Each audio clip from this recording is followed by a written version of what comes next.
Sometimes older buildings need to get torn down in order to make room for new construction projects, and while a building demolition is typically uneventful, there are some that have been absolute disasters.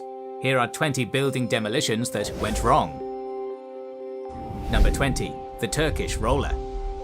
When a building is demolished, it typically implodes and falls onto the ground below. But in Turkey, a runaway building gave demolition crews a lot more than they bargained for when it began to roll.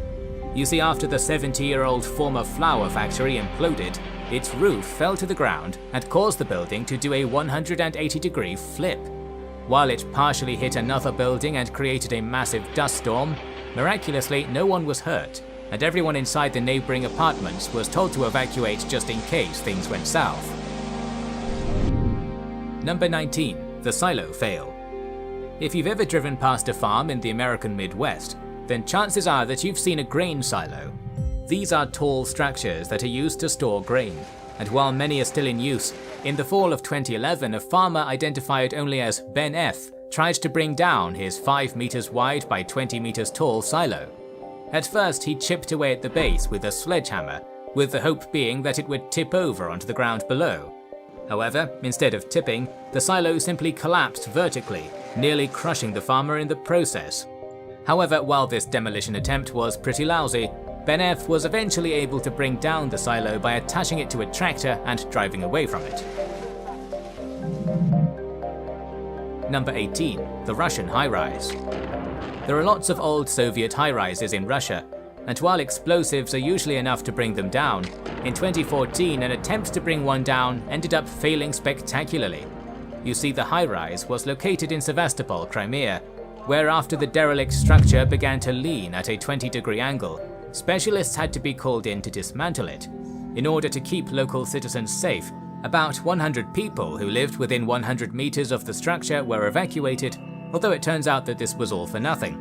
That's because after the implosion, the building failed to topple over, as while its foundations crumbled, the rest of the building simply fell vertically, leading to a pretty anticlimactic result. Number 17. The Danish Silo. When a building is torn down, demolition crews are supposed to ensure that it falls the right way.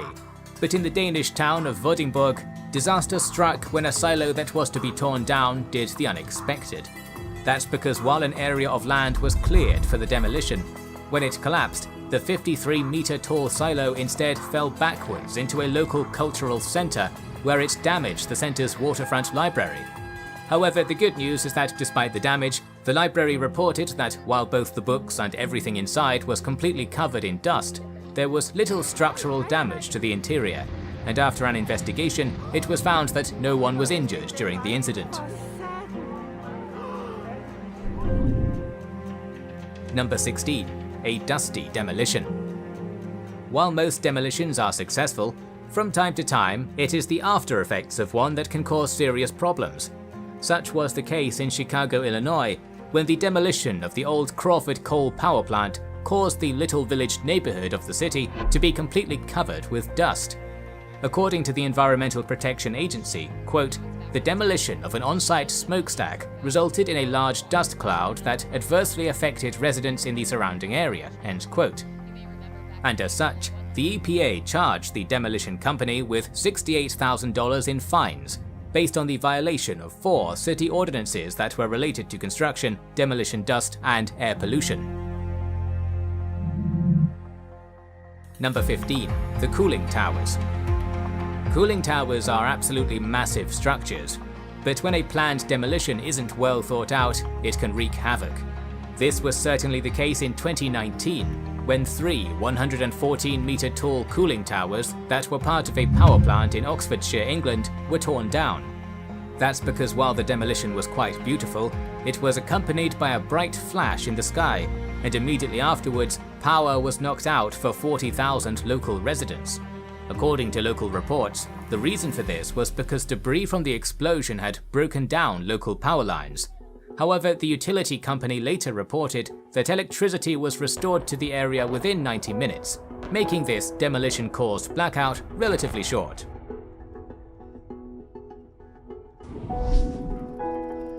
Number 14. The Dalhousie Generating Station. Between the years 1969 and 2012, the town of Dalhousie in the province of New Brunswick in Canada used a coal and oil-fired electrical generating station for power.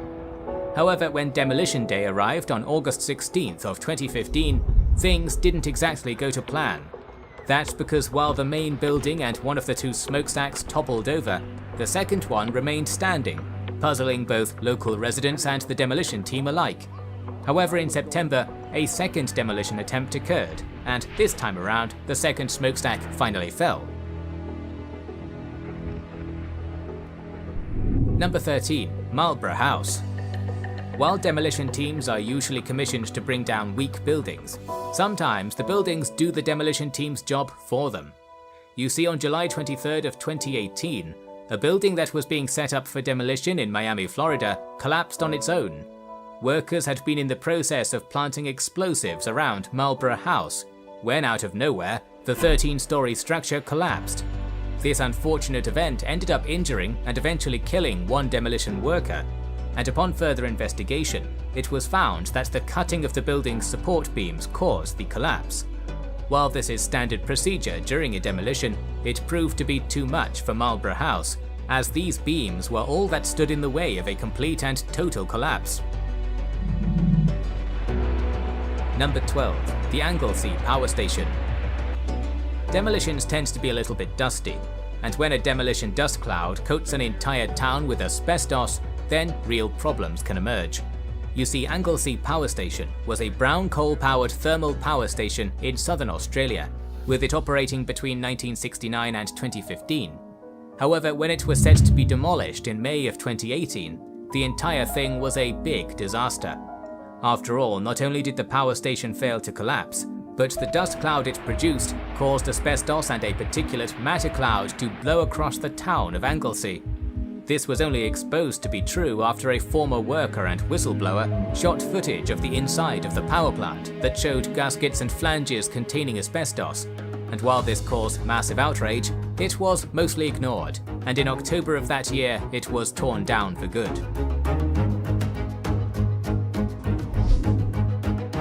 Number 11. The Liverpool Apartments.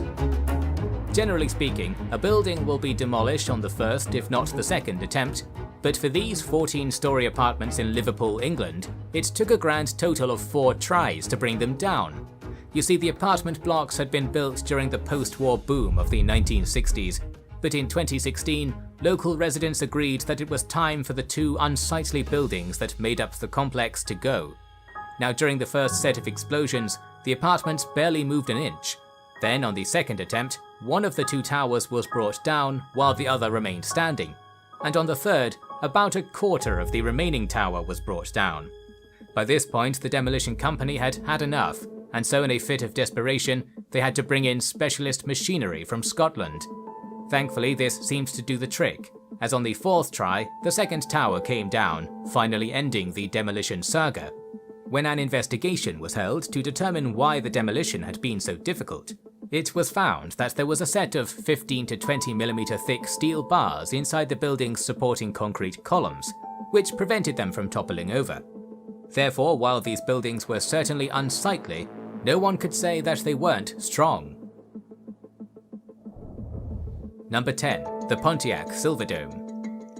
When the Detroit Lions played in the Pontiac Silverdome between 1975 and 2001, they didn't exactly do all that well. After all, they had just one playoff win throughout their entire tenure in the stadium, and most would agree that the franchise was a downright failure. However, when it was decided that the Silverdome would be demolished, the stadium failed to deliver once again. That's because when the initial explosions went off on Demolition Day, nothing happened. As you can see from the video, while some smoke was let off into the sky, the structure did not collapse, leading many to create memes as to how the stadium was such a failure that it could not even succeed at getting demolished.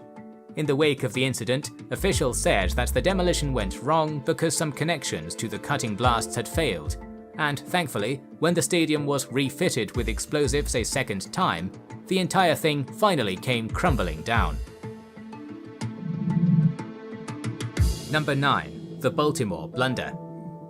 When a building is being knocked down, adjoining buildings are typically okay to be kept standing, But in Baltimore, a blunder on the part of the demolition crew led to a perfectly good building being destroyed.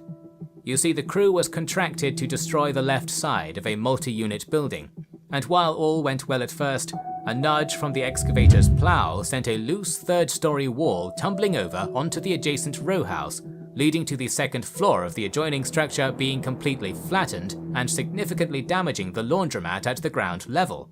Thankfully, this adjoining unit was evacuated before the demolition began, and while no one was hurt, the demolition company was ultimately forced to pay for the rebuild. However, we'd say that given their negligence, this serves them right. Number 8. The Australian Beer Silo. We all know that someone who's drank a few too many beers may feel invincible, but it turns out that even the silos that hold the wheat used to make the beer are pretty hardy as well. After all, on May 12th of 2013, the demolition of a silo that was designed to store malt for brewing beer in Redbank, Australia, went off the rails. That's because despite the fact that the 50-year-old structure had been packed with 100 kilograms of explosives, it did little more than tip to the side when said explosives went off. When questioned by reporters, a company spokesperson noted that, quote, "There's always that chance that it does hold up like it did. There's a fine line between too much and not enough explosives," end quote. In any case, the tilting tower didn't last for long, as after 40 minutes of using backhoes to nudge the silo forward, it finally crashed to the ground. Number 7. The St. Petersburg Sports and Concert Complex. For years, the St. Petersburg Sports and Concert Complex was one of the most beautiful stadiums in the Soviet Union. Opened in 1980, it hosted everything from ice hockey tournaments to tennis matches within its walls, yet over time, the building became dated, and in January of 2020, the decision was made to reconstruct it ahead of the Ice Hockey World Championship that is to be hosted in St. Petersburg in 2023. However, when it was set to be finally demolished, some of the employees at the site were not informed, as 4 construction workers who were cutting metal cables to dismantle the roof were still on top of the stadium when it was torn down, with one worker even being visible in drone footage of the demolition.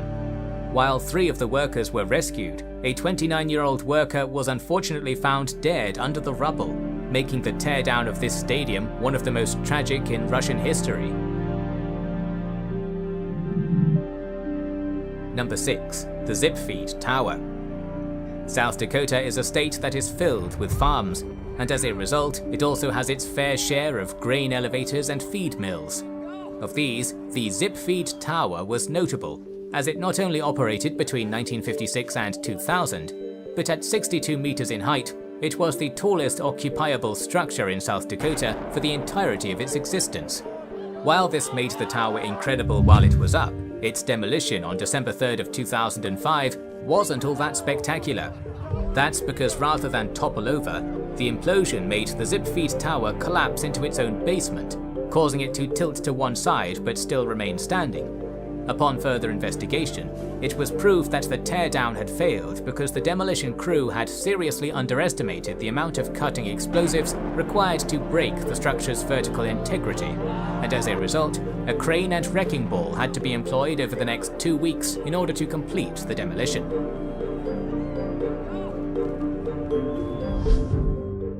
Number 5. The Wrong Home. While there are plenty of demolition fails on this list, this mess-up is by far one of the worst. That's because while the company was successful in demolishing this home in Dallas, Texas, they were not successful in making sure they were at the right spot. That's because on February 22nd of 2020, a demolition company made a massive mistake when they accidentally destroyed the wrong house. Now, the house in question was owned by a certain Jeremy Wenninger, who inherited the 97-year-old house in a historic neighborhood when his friend Marianne died several years ago. Although he was living in Los Angeles, he had planned to renovate the home to its former glory, although at the time of the incident it was in a state of disrepair. As such, when a demolition crew came to destroy another house on that same road, they thought that Wenninger's place was the correct property, with the company saying that multiple factors contributed to the mistake, with these including the fact that the home did not have a house number, and the fact that due to heavy rain, the curb address was covered by water and debris. In any case, they were forced to issue an apology and soon began working on a settlement with Wenninger. Number 4.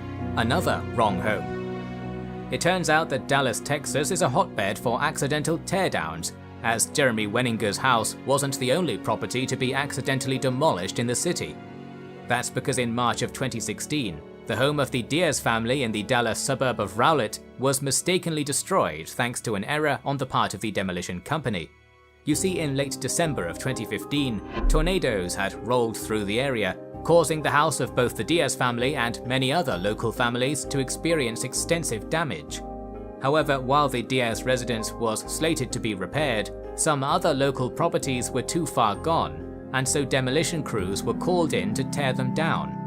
On the day of the incident, a crew had reportedly been told to tear down a house at 7601 Costo Drive, but their GPS mapping system took them to the Diaz home at 7601 Calypso Drive instead. According to the company's chief executive, George Gomez, it was not a big deal. But when the head of Rowlett City Council, Brian Funderburg, was asked to comment, he disagreed, saying that, quote, "I think this is a huge deal. The homeowners were in the process of trying to figure out what it was going to take to repair their home, and now they're looking at rebuilding it instead. I think this is a very big deal." End quote. In any case, we just hope that the Diazes were able to get their home back.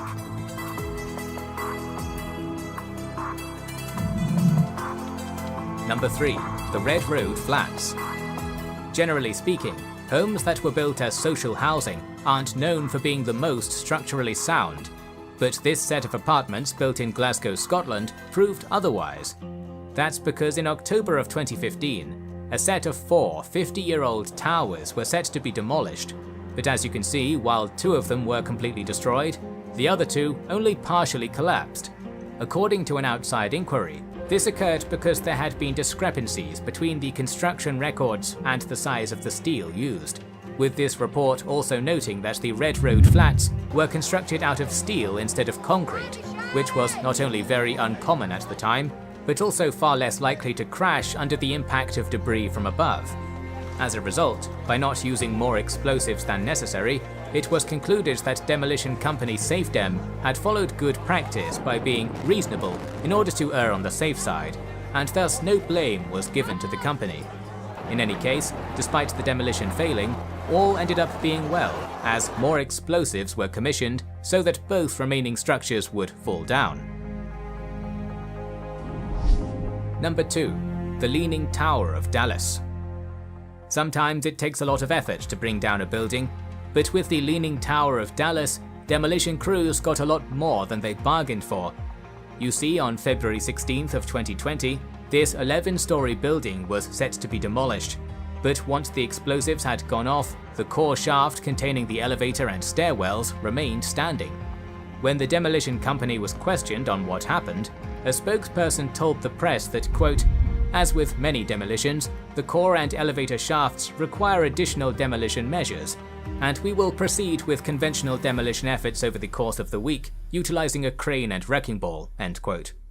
While this sounded well and fine at the time, after the company showed up that next week with a 2,500 kilogram wrecking ball, they still couldn't bring down the building's core, and reportedly had to revise their timelines. However, eventually the building did come down, putting an end to this failed demolition. Number 1. The Ohio Mad River Power Plant. In the days where coal was all the rage, the Ohio Mad River Power Plant was a booming energy producer. Opened on October 2nd of 1927, it used coal to power the surrounding area for years, but due to it creating a lot of pollution, it was officially closed down in 1981. While it stood vacant for years, in 2010, demolition crews came to take down the building, with the demolition company deciding to first start with the 85-meter-tall smokestack. The company planned for said smokestack to fall eastwards towards a specifically cleared area, but instead the smokestack fell to the southeast, where it fell on top of 2 12,500-volt power lines and backup power generators. While everyone who had been at the scene managed to move away in time, the incident cut off power to 4,000 residents and disabled traffic lights for a period of more than 2 hours. While the demolition company stated at the time that it's property damage and it's not life, that didn't seem to matter to the power company, who sued the demolition company for $19 million in damages due to their negligence. However, they ended up settling out of court and therefore put this matter to rest. That's all we have for you today, everyone, and thank you all for watching. Let us know in the comments down below which of these building demolitions you thought was the worst. And if you enjoyed this video, don't forget to like, subscribe, and smash that notifications button so that you never miss out on any of our latest content. Until next time,